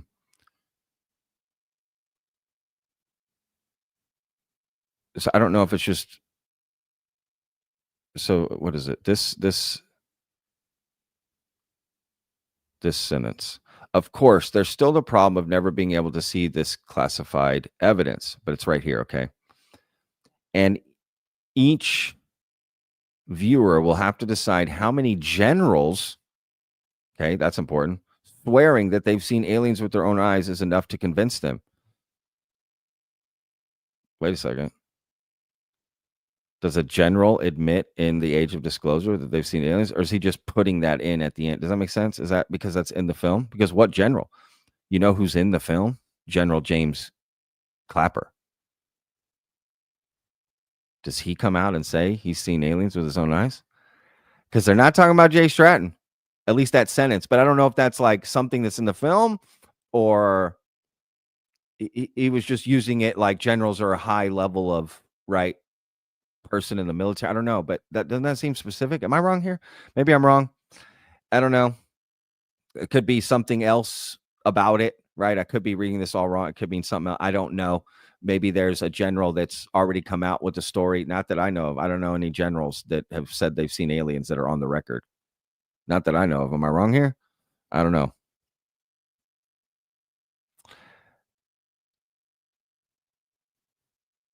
That's interesting. Yeah, I don't know. That's interesting. It could be something, it could be nothing. But I don't know. I'm just pointing out, I'm just laying that down now in case that news comes out later. What's interesting is none of these reviews really focus on Jay Stratton and what he said, because that's revealed in the trailer. But the fact that Jay Stratton's like, I've seen with my own eyes NHI bodies, a craft. Why, the fact that that's not a big part of the review is interesting. None of those reviews. That fact. The head of a Pentagon-run office to look into UAPs claims, I've seen the bodies and craft with my own eyes, and that's not a big part of the review. So it makes me wonder if that's not a big part of the film. Like, it's shown quickly, but it's just moved past. I don't know. It's a big part of the trailer, but that's an interesting point that, so it's just an interesting point that they wouldn't bring him up. So yeah, again, the way documentaries are made, there's a lot of moving parts. There's probably just normal reasons for a lot of these things, but who knows? I don't know. So I don't know if that general thing is interesting. Does Jim Clapper come out in the film and say he's seen aliens? Because if he does, then that one, it's a spoiler because that's not mentioned, but that would make this sentence on the IndieWire make sense. Because right now, I just like, why would you put that in? Why would you say generals? Why would you say that? Maybe he's thinking, oh, everyone knows about that, but we don't. Swearing that they've seen aliens with their own eyes, right?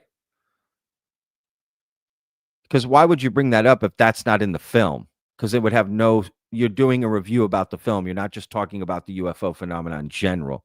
So it does make me believe there's something with generals and saying they've seen, I don't know, it could all be just normal and I'm overthinking it, but we'll see. All right, again, I'm going to play the trailer again. And so I can take a quick bathroom break and get something to drink. And just for those of you who just tuned in, we're going to get to some more questions, comments, talk about it. We watched the Q&A. We've read the reviews. We've seen the pictures from South by. Let's jump into just a little open mic session about this. But yeah, give me a couple minutes. Let me get reset and let me get this trailer up.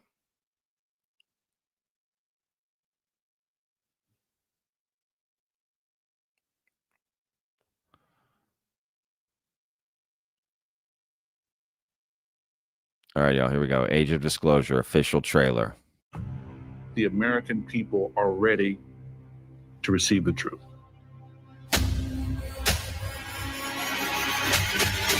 Humanity is not the only intelligence in the universe. Humanity is not the only intelligent species. We are absolutely not alone. Non-human intelligence exists. UAPs are real. They're here, and they're not human. I spent 25 years as a senior official with the CIA. I worked on highly classified UAP programs. 28 years as an astrophysicist. I served as the 4th Director of National Intelligence. Director of Aviation Security in the National Security Council. A one-star admiral after 32 years of service. People that come forward with this, I feel like they've taken their life in their own hands. I was recruited to a highly sensitive government program that investigated unidentified aerial phenomenon. For over 16 years, on behalf of the U.S. government, I worked as a senior intelligence official on the unidentified aerial phenomenon topic. We learned that the U.S. government was involved in a long-running secret war with other nations to collect and reverse engineer vehicles not made by humans. I have seen with my own eyes non-human craft and non-human beings. So this thing, it's rotating. There's a whole fleet of them. The first country that cracks the code on this technology will be the leader for years to come. China has established its own version of a UAP task force. You think for a second that they wouldn't consider using it to achieve their ends of domination? This is similar to the Manhattan Project. This is the atomic weapon on steroids. This is so secret. Very, very few people in our entire government have been allowed access to it. Even presidents have been operating on a need-to-know basis. But that begins to ramp out of control. It's not acceptable to have secret parts of government that no one ever sees. You better be careful about a government that doesn't trust its people, because there's no telling what they'll pull on you. This is the biggest discovery in human history. You had information being locked away that could change the trajectory for species. It has so many beneficial impacts, including clean energy. We should have disclosure today. We should have disclosure tomorrow. The time has come.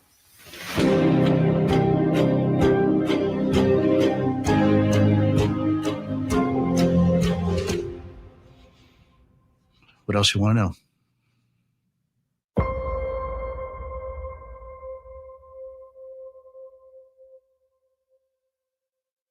Let's go, y'all.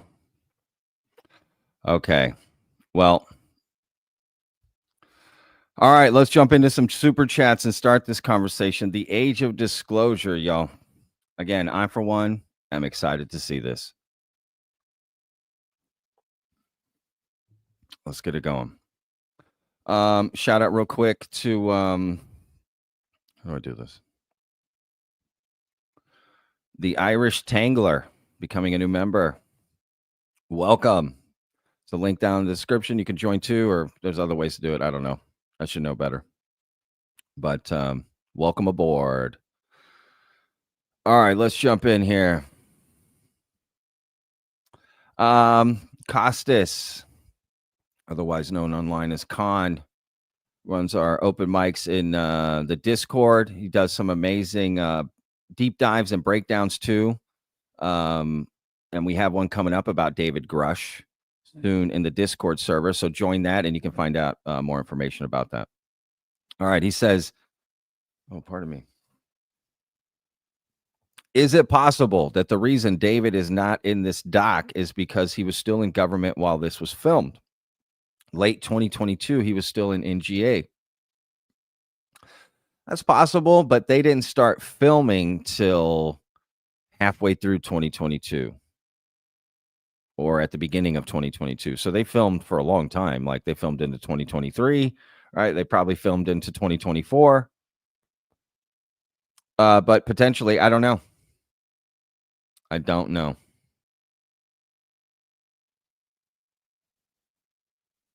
Carl Nell is there. Didn't Carl Nell retire after David Grush? So I don't know, Con, but that's a good question. I don't know. Let me know in the comments, y'all. Y'all can talk about it. What y'all think? Gabriel Akari gifted 5 vetted memberships. Wow. Thank you so much, Gabriel. That was very, very kind of you, brother. You the man, dude. Thank you so much. Very, very kind. All right, Legend. Let's see what you got here. Member for 6 months. Look at that, Legend. Haha, I don't know who, but if you hear this cue, what would you say? Who pays the bills? Not sure what that means. Who pays the bill? Like for the government? I don't know, Legend. Who pays the bills? We do, I guess. Citizens, right? And Legend, you got another one here you put in. Can Jay Stratton explain what these veins looked like? You rock, dude. Peace. Huh? Veins? What? I don't know what that means, dude. Are you on the right chat? Is it? He's supposed to be on your OnlyFans chat, Legend? I'm just kidding with you. I'm joking. That's a joke. That's a joke, y'all. I need a little levity. Okay. I'm not sure what that means, brother.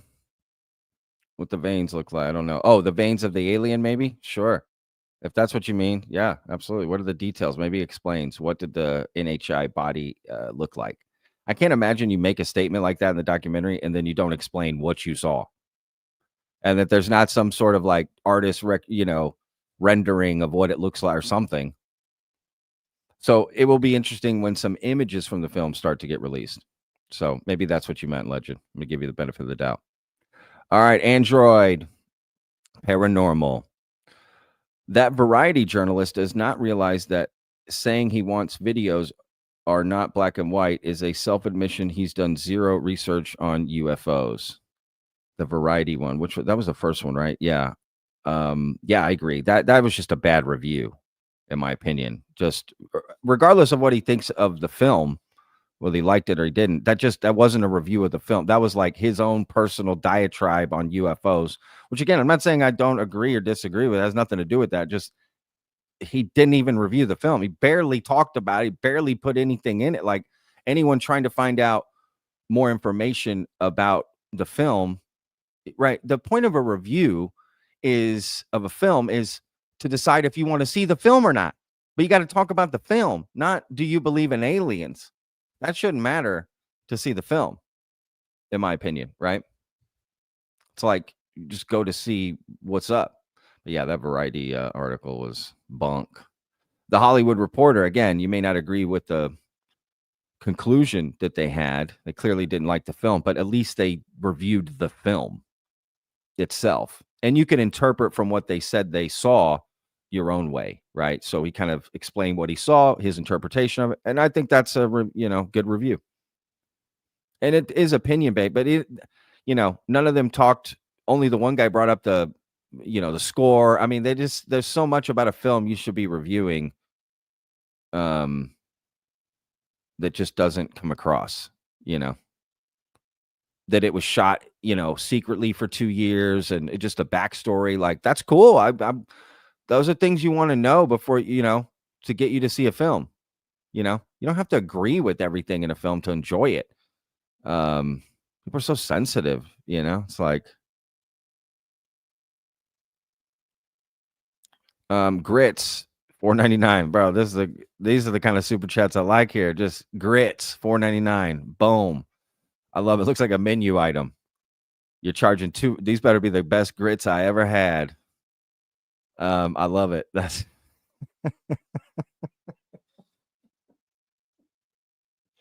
oh, I love it. Thanks, Grits. I wish I had a friend named Grits. You know what I mean? That's just the type of buddy that's like gonna go with you on any adventure, and you know what I mean? Would just do anything for you, Grits, old Grits, or the guy that like will eat a goldfish. You know what I mean? That friend. You know which friend I'm talking about. That crazy friend. There's a little thumbs up for you. Old Grits. All right. So interesting enough. Yeah, look, again, we don't know when the film is going to come out.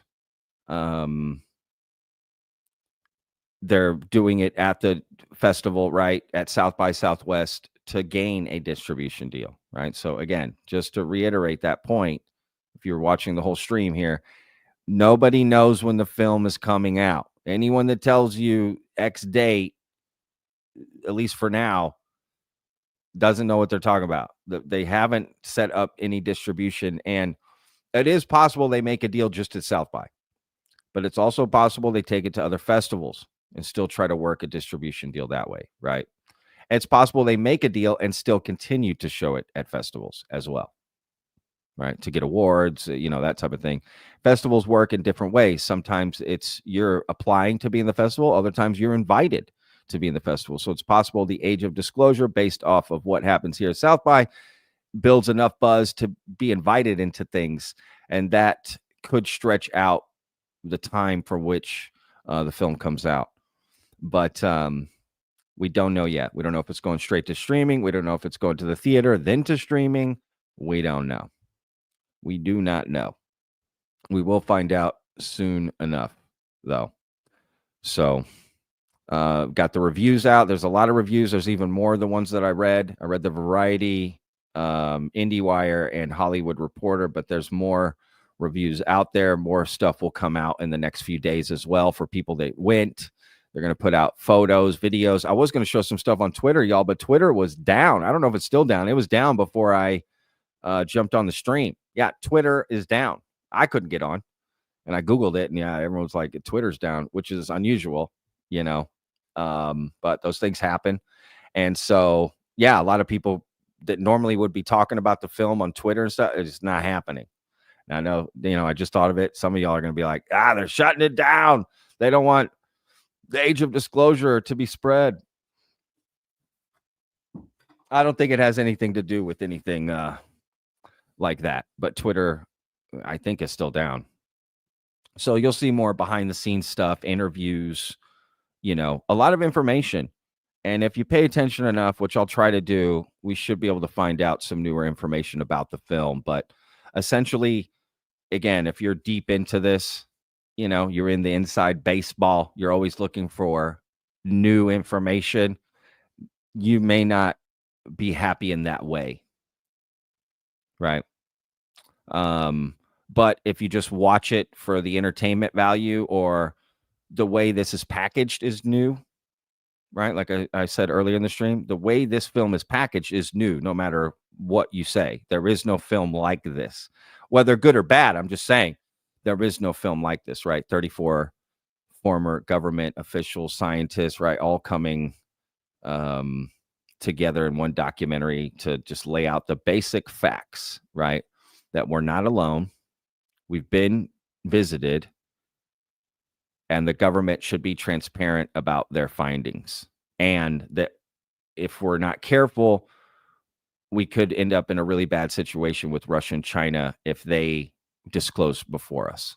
That's essentially the idea of the documentary, right? And trying to promote just UAP transparency and investigation. And I don't think there's anything wrong with that. And, I don't take this as seriously as a lot of people. There's a lot of skeptics online and, whatever, because I don't fit into any box. I'm not a believer. I'm not a skeptic. I'm Patrick. Right. But people that label themselves, okay, as skeptics are not happy about this film. And it, same old, right? That same old talking heads talking on a documentary. Same old thing, blah, blah, blah, whatever. That's fine. That's their opinion. They're allowed to have it. I get it. It's their time. But me personally, I don't see a problem. I like seeing documentaries, books, TV shows, movies. I'm in. That's it. I don't need to believe for that to happen. Belief can come later. I'm enjoying the ride. I think it's definitely worth investigating, and I look forward to documentaries like this, and I support them. I just see nothing wrong with it. If the topic needs to go mainstream to get more eyeballs on it, and the truth becomes the truth, whatever that is, this is just part of the process, right? Clearly, you can see what some mainstream critics think about the UFO topic. They're not really, they kind of put it down, right? This documentary, but that's not going to be everybody. It's going to be divisive. It's going to create conversation and get it out there. And I think that's just part of the process.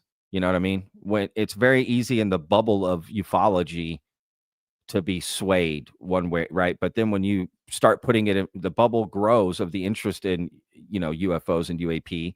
You just get normal everyday people who don't follow this all the time taking a look at it. And that's going to be their reactions, a lot of people. But you're also going to have people on the other side that are going to be like, oh, it's just going to be a mix, right? So I see no problem with all of this stuff coming out, these documentaries, and just, the grifter, this. Okay, well, then don't watch it. Nobody's forcing you to spend money on this stuff. You know what I mean? Like, just don't watch it. I don't know. I just don't see the issue. I would love to make a UFO documentary. You know what I mean? What kind of documentary would Vetted make? I would love to make one. I would be in. You know what I mean? I definitely would love to show like both sides of the argument, let people voice their opinion both ways. And just let people decide, at the end of the day. And I don't know if there's a documentary like that. Maybe there is. Because there's skeptical documentaries too that I've seen. But again, they're just lean one way. They don't show both sides, right? There's already a bias going in on both sides. Right? There's already a bias of belief going into most UFO documentaries, which is fine. It's your project, your thing. You're putting it out. You're like, you get to decide when you make a documentary, like what questions you want to ask and where you want to start on the line of, you know what I mean? Some people start already. Let's assume it's real already. Now let's dive into this UFO documentary, right? Others, is it real?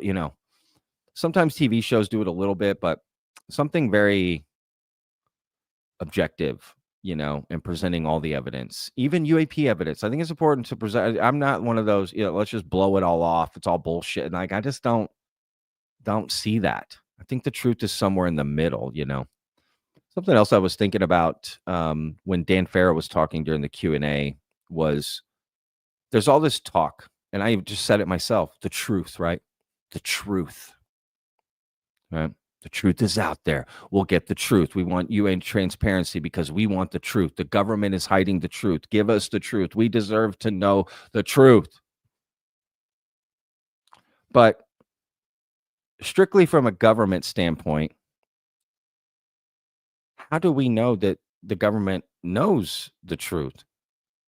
Even if they have knowledge, let's say we have a craft and we have bodies, does that equals the truth? Right? So expecting from the government the truth of reality, that's not possible. The truth about what we've recovered and what we have in our possession is different. And I think truth needs to be split up because I think people are expecting the government to disclose the truth of reality, but they don't know that. They don't know what they don't know, right? It could be we know the truths about certain, events and things, but not the truth of reality and everything. What really the fight is for is to disclose the knowledge they have, but has nothing to do with the quote unquote truth of reality. That makes sense? It's like we need to be asking for the disclosure of their knowledge. What do you know so far? Right? We know we have this craft. We know we have this body. The moment they get into, well, we know, their intention that, well, you don't know shit. Right? You don't know that truth. You don't know. And that truth of reality may forever be lost. Because what if the ETs don't even know the truth of reality? We're assuming that these other advanced species, they know the truth about the full scope of reality. But how do we know that? What if they're equally as confused about the nature of reality? They just know a little more than us in the sense that they know about us. They know we're not alone, but that's it. They don't know the full scope of reality, right? The truth. I'm starting to wonder what that even means anymore. So I think it's just about expectations, just like anything in this field.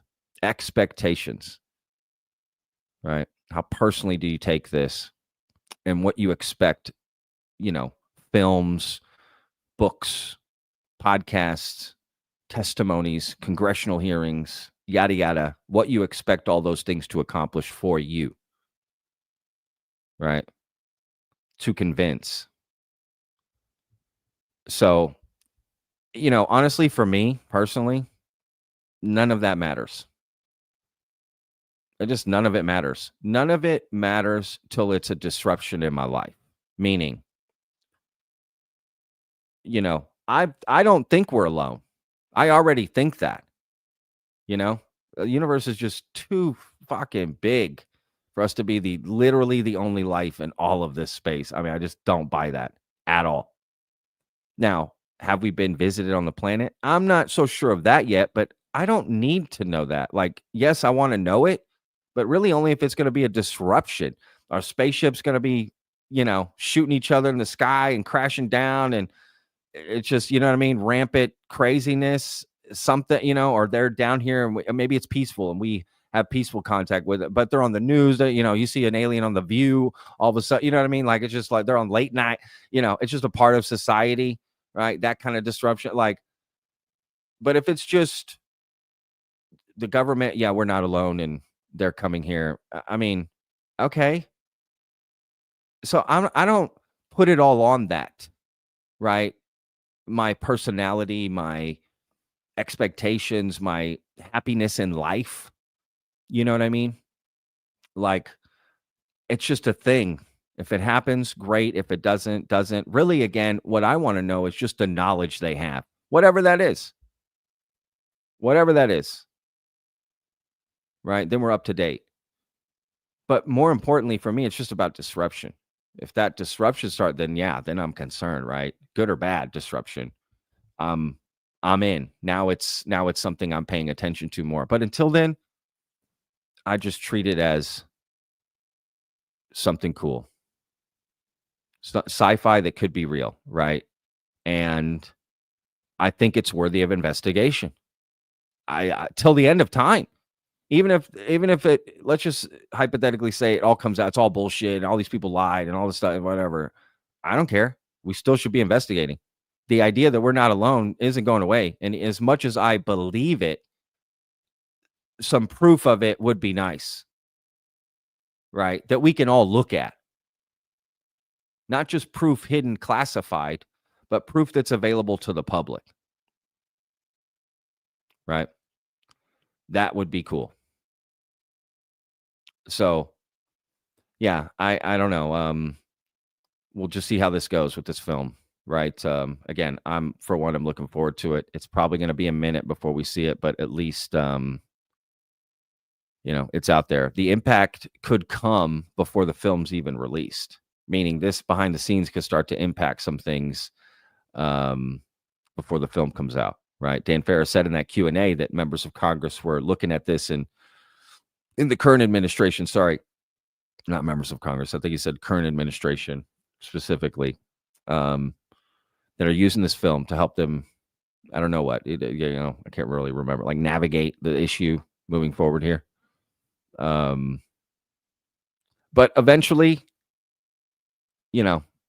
it's like, okay, you make this film, The Age of Disclosure. It's just supposed to show the basic facts. Years go by, nothing's changed. Now what do? You can't just make that film again. Eventually, some proof is going to have to come out. Undeniable proof. Whether you agree that should happen or not doesn't matter. That's what the world is going to need. Right? The world is going to need that undeniable proof. The actual body on display, the craft, nuts and bolts. And if you start saying, well, it's not really nuts and bolts, it's consciousness, this and that, then good luck getting the world to believe it to be true. You're telling me there's no nuts and bolts to this phenomena? I don't buy that either. Yes, it could be this also consciousness-based. The beings could be light-based. They could be that. Okay, there's got to be some nuts and bolts factor somewhere, and because you know why? Because that's what a bazillion stories say, that we have nuts and bolts craft.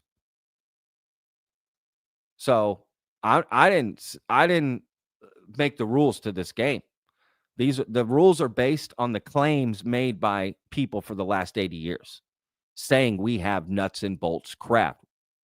That's what they've been saying. And bodies, physical bodies, not light bodies, not light orbs, it's all consciousness driven. That may be true, but there are too many stories. That is a huge part of the field, that we have actual craft you can put your hand on.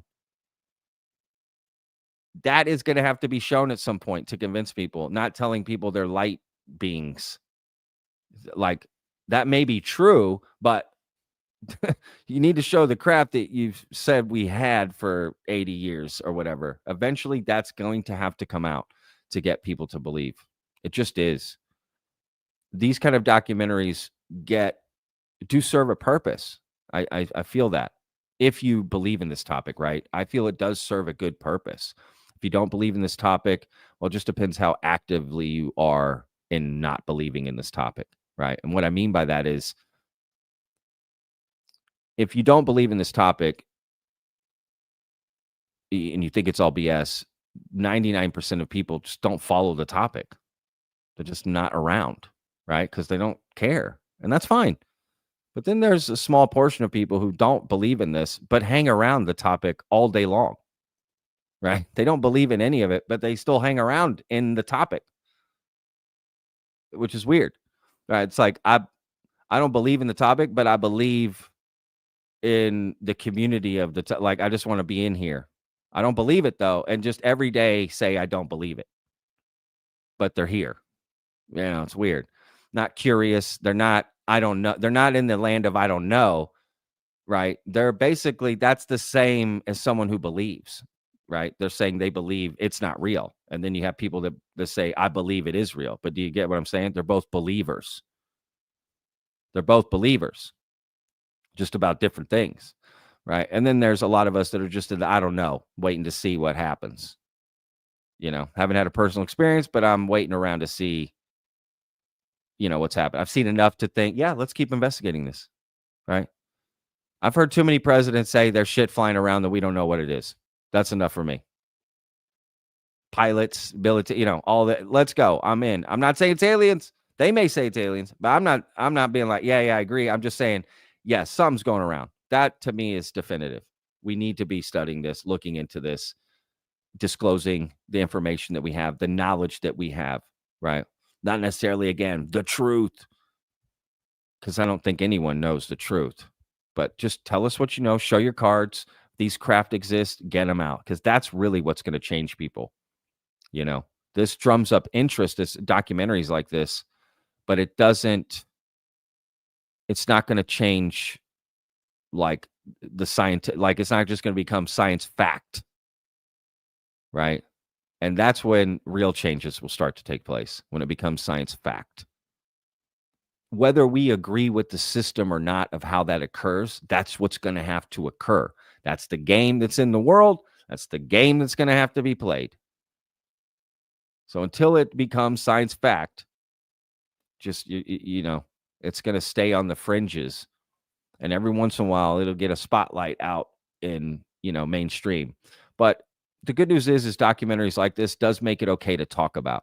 Because if there's one thing I don't ever want to go away, that's open discussion for people to express their opinions and feelings about it. Whatever those opinions or feelings are, even if they think it's all bullshit or they think none of it's bullshit, it's all real. Both are equally viable at the table to talk about. If it's that important, everyone should be allowed their say.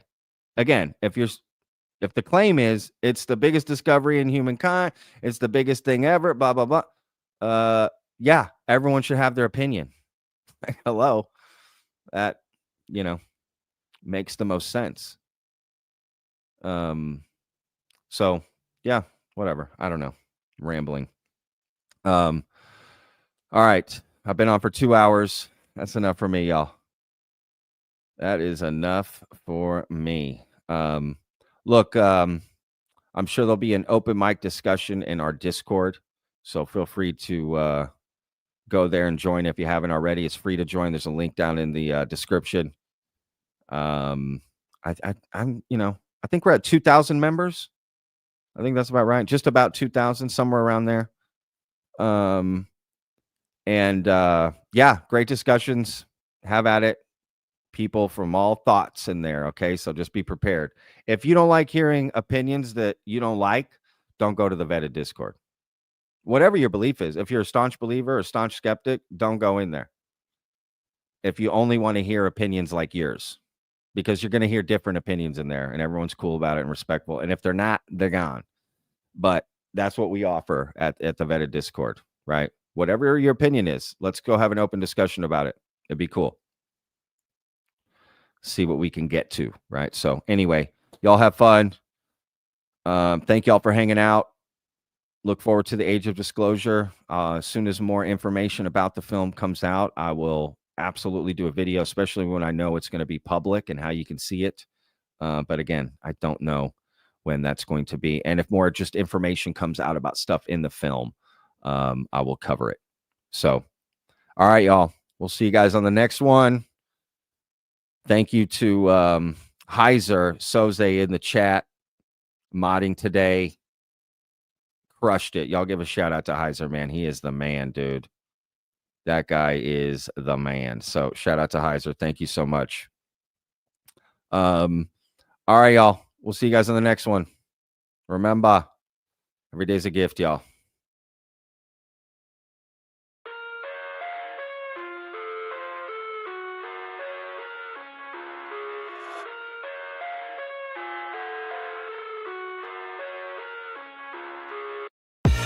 I live inside my own world of make-believe. Kids screaming in the the cradle's profanities. I see the world through ice covered in ink and bleach. Cross out the ones who heard my cries and watched me